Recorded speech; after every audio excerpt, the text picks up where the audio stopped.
एक तू ही निरंकार। पद संख्या 239। बंदे से तो पशु ही अच्छा, बंदे वाली जो बात नहीं।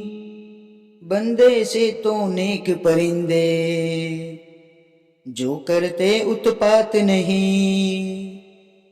पशु की तो खाल अनेकों, पशुओं की तो खाल अनेकों, काम हमारे आती है। उनकी फितरत भी तो हमको कई बातें समझाती है। मानव और पशु में अंतर केवल प्रभु पहचान का है। कहे अवतार सिर्फ बंदे को, हक प्रभु के ज्ञान का है। बंदे से तो पशु ही अच्छा, बंदे वाली जो बात नहीं। सत्संग जी अवतार वाणी में ये शब्द आया है कि बंदे से पशु अच्छा है, क्योंकि उसमें बंदे वाली बात नहीं है। इसमें सत्संग जी मानव और पशु में अंतर, मानव और पशु में सत्संग जी क्या अंतर है, यही अवतार वाणी में शब्द आया है कि बंदे से तो पशु ही अच्छा है। सत्संग जी आजकल इस मायावी संसार में है ना, बिगर गुरु के सुख शांति नहीं है कहीं भी। अगर सतगुरु इस धरती पे है तो ये धरा अभी कायम दायम है, वरना तो कब की तहस नहस हो जाती। क्योंकि ये कलयुग है, कलयुग। इसमें इंसान का दुश्मन बना बैठा रहता है, पेट के लिए एक दूसरे का गला काटता रहता है सत्संग जी। तो इसलिए तो कहा गया है कि बंदे से तो पशु ही अच्छा है, उसमें बंदे वाली बात नहीं है। क्योंकि बंदे में हेरा फेरी होती है, लेकिन पशु में हेरा फेरी नहीं होती है सत्संग जी। इस परमात्मा ने बंदे को, इंसान को धरती पे भेजा है, किस लिए? इस प्रभु की पहचान करने के लिए। अगर इस बंदे को प्रभु की पहचान नहीं होती है तो वो तो पशु के समान है, और पशु तो उससे भी अच्छा है। क्योंकि पशु में तो अब परिंदे हैं सत्संग जी, बंदे से तो नेक परिंदे, जो करते उत्पात नहीं। क्योंकि बंदे, जो ये बंदे हैं उनसे अच्छे तो परिंदे हैं, इंसानों से अच्छे तो परिंदे हैं, वो उत्पात नहीं मचाते हैं। इंसान तो इतना उत्पात मचाता है धरती पे, तेर मेर एक दूसरे की कटती करते रहते हैं।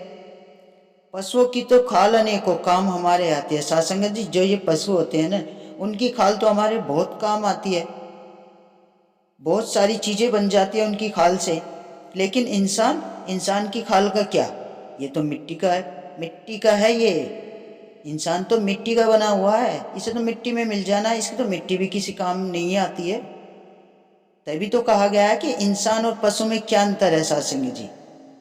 उनकी फितरत भी तो हमको कई बातें समझाती है सत्संग जी। जो पशु होते हैं उनकी फितरत भी हमको कई बातें समझा जाती है कि पशु मरने के बाद भी उसकी खाल कितने काम आते हैं, इंसान की किसी काम नहीं आती है।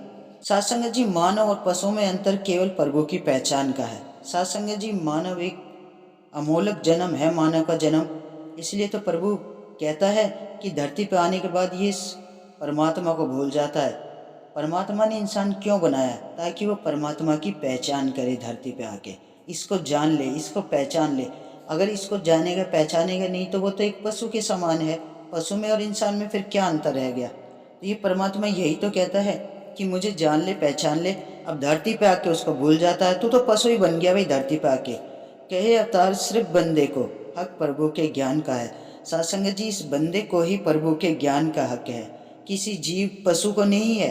क्योंकि पशु के अंदर वो चीज़ें नहीं होती है, वो पशु के अंदर वो चीज़ें नहीं है कि वो पैसा कमा के खा सके, पहन सके, हर चीज़ का एहसास कर सके। लेकिन मानव के अंदर वो चीज़ें हैं। इसलिए तो प्रभु कहता है कि हे मानव, मेरी पहचान कर ले। अगर तू मेरी पहचान नहीं करेगा, तेरे जीवन में ज्ञान नहीं आएगा, सतगुरु महाराज नहीं आएंगे, ज्ञान नहीं आएगा, ये निरंकार नहीं आएगा, तो तू तो पशु के समान है। इसलिए तो कहता है कि तुझको ये हक इसलिए तो दिया है मैंने कि तू मुझे पहचान सके, मेरे संग जुड़कर इस जीवन को, इस 84 लाख योनियों के चक्कर से बचा सके। तो सत्संग जी इसलिए तो कहते हैं जीवन, मनुष्य जन्म बहुत ही अमोलक होता है। इसके अंदर हर चीज को एक ऐसी दिमाग होता है ना, हर चीज को, इसको हर चीज का शौक होता है। ये पैसा कमाता है, पैसे से अच्छे अच्छे शौक मौज करता है। वो किसी पशु के अंदर नहीं होते हैं, इंसान के पास होते हैं ये सारी चीज़ें सत्संग जी। ये प्रभु प्रभु का पहचानने की शक्ति भी इंसान के पास ही होती है। इसलिए तो यहाँ पे ये शब्द इसलिए कहा गया है कि मानव तू अपने आप को जान ले, पहचान ले, पशु मत बन।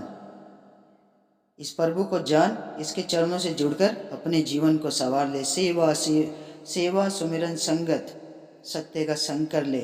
ये ब्रह्म ज्ञान की दात जब जीवन में हमारे आ जाती है तो हमें पता चल जाता है सत्संग जी कि मानव और मनुष्य में क्या अंतर है। तो सत्संग जी आओ मिलकर इस हरि का गुणगान करें, जिसने ये अमोलक जन्म दिया है, मनुष्य जन्म दिया है, और इस जन्म को इस सच्चाई के रास्ते पे असीम विस्तार की ओर बढ़ते ही चले जाए। सत्संग जी बड़े प्यार और सत्कार से कहना, धन निरंकार जी।